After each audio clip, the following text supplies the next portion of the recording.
Huffington Post reports on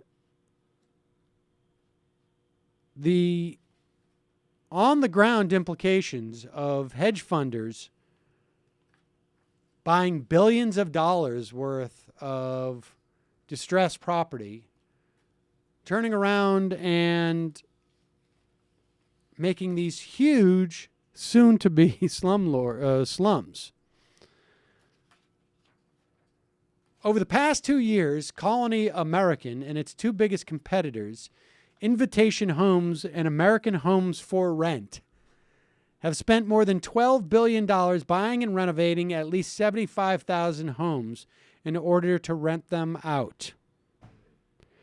These are basically companies that are wholly owned by hedge funds and private equity groups. Huffington Post spoke with more than a dozen current tenants, along with former employees who have recently left the real estate companies. I've been renting homes for 15 years, and I've never had a landlord be this ridiculous about getting stuff repaired, said Henry Cecil, who moved into a 4-bedroom house in Winter Haven, Florida, owned by Invitations Homes in March. Invitation Homes is an arm of Blackstone, the largest private equity firm in the world. The firm booked more than $4 billion in revenue in 2012. Tenants of these Wall Street-backed rental companies have also posted hundreds of scathing reviews on internet message boards such as Yelp, Topics, and Zillow. Most of them who spoke to HuffPost moved in to find that none of the promised renovations had happened.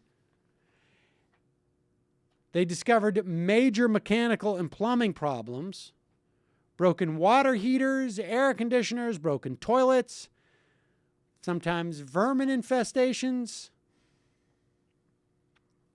Now, these are all problems that anybody who rents a place knows happens, but what comes next is problematic. What happens to a landlord who has never been in the landlord business and owns thousands of rental units that have been foreclosed upon or been left in disrepair? Well, they get overwhelmed because they don't know what they're doing.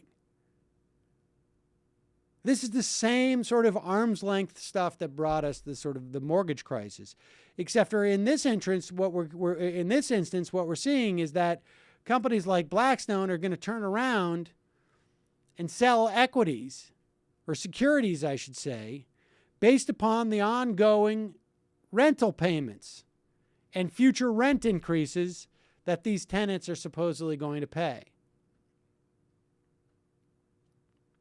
So you're going to have all of these slums essentially built. You're going to have real tenants who are paying market rates move out. The houses are going to become more in disrepair as we have more people who are fighting against a bad economy. You're going to have people who are willing to move in as-is condition, not complain because they're getting lower rents. Who knows what's going to happen to those securities? The only upshot here is that these guys have paid for this in cash, so it's their problem. We're now starting to see lawsuits.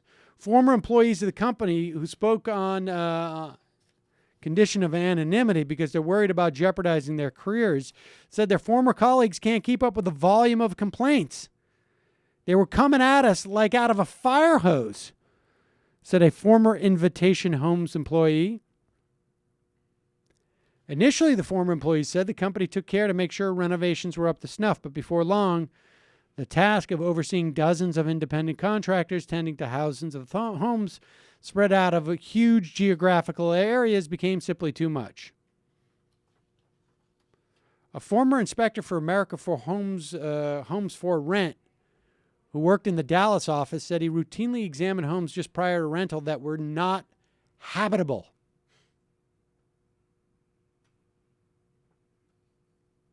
It wasn't his job to answer complaints, but he said he's fielded hundreds of calls from irate tenants. And he says, I just don't know what to tell them. I don't know what to do. The investment companies are focusing most of their attention on cities like Atlanta, Las Vegas, and Tampa, hard hit by foreclosure crisis, but with good prospects for long-term growth. They're buying up so many houses in these new places, 200,000 in the past 2 years, that they are edging out ordinary buyers. They're also driving home prices higher, a boon for millions of people with underwater mortgages, but a scary proposition to many real estate experts who are already warning about new housing price bubbles forming in some areas. So there you go. We talked a little bit about the implications of the Fed just handing out money to hedge funds companies. That's one of them. I don't think the implications are going to be the same, but we'll see.